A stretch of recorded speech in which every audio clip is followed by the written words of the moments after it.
The Education Minister Jason Clare joins me. So good news on the jobs front. Is this a sign that the soft landing in an economic sense might actually be achievable, Jason Clare? Well, it is good news, mate. You know, low unemployment is critically important. There's nothing more important than a job.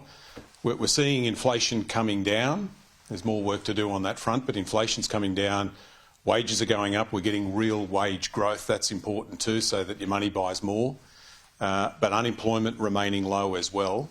And that's the sort of trifecta we need. Inflation down, wages up and low unemployment. Indeed, and as Ross said, we always welcome that. We cheer that on, and a resilient labour market is what we want to see. But there is that complexity, and I don't guess you'll go there. Jim Chalmers won't, you won't. On the RBA, that's their deliberations. But it's part of the mix, isn't it? They look at this number when assessing the overall strength of the economy and where to move in trying to get that inflation back within the band. Yeah, predictably, I won't preempt anything that the Reserve Bank would do, but they look at a whole suite of different indicators in which to make the decisions that they make.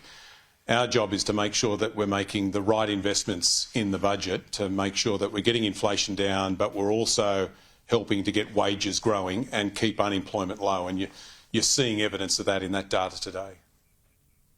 You're providing some cost of living support to students. This is going to, from memory, it helps about 70,000 odd nursing and teaching students in higher education, whether it be universities or the other tertiary institutions like TAFEs and so on. Can you give our viewers a sense, will this help boost the number studying? Will more people, young people, sign up to be a teacher or a nurse as a result? Well, we're hoping that this will encourage more people to want to be a teacher, want to be a nurse, for that matter, want to be a midwife, or want to be a social worker, but also to help more of the people who are doing the course now to complete the course. Lots of evidence that people, when they have to do the prac part of their degree, have to give up their part-time job, and that can mean that sometimes they delay finishing their degree or don't finish it at all. So we need more people to enrol. We also need more people to complete their courses. And in the budget, for the first time ever, the Commonwealth has committed to providing a financial payment to support teaching and nursing and social work students while they do their practical part of their degree. To give you, a real-life example, I spoke to a nursing student the other day who said she's at uni about 20 hours a week, and then she works at the local hospital being paid as an assistant in nursing when she's not at uni.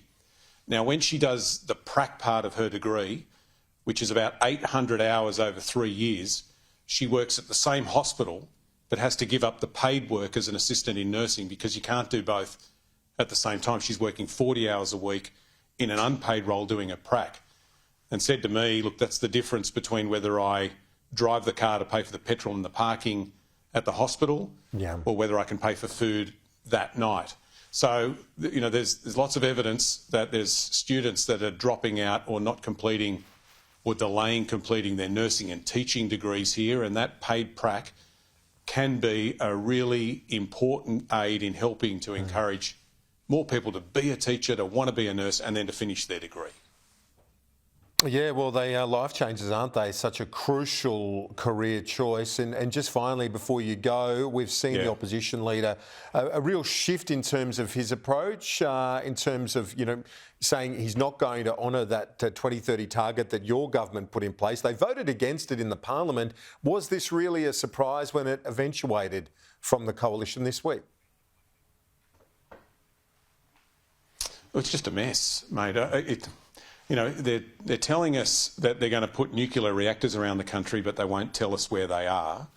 And now they're saying that they'll have a different 2030 target, but they won't tell us what that is until after the next election. I guess what I would say is we always knew that Peter Dutton didn't take this seriously. Scott Morrison pretended to. Peter Dutton is pretty clear here that he's not taking this seriously. But how can you trust somebody how can you trust them enough to vote for them to become the Prime Minister of Australia if he won't tell you what he'll do until after the election? You know, we had a referendum last year where Peter Dutton said, where's the detail? And he said, if you don't know, vote no. Well, the hypocrisy here is pretty rich. Now he's going to an election saying that he's not going to tell the Australian people what his targets are going to be or what it will mean for jobs until after the election. So, you know, I'd put the question to Peter Dutton and say, if you're serious about this, then do what you said we should do last year. Give us the details, because if the Australian people don't know, then they won't vote for you.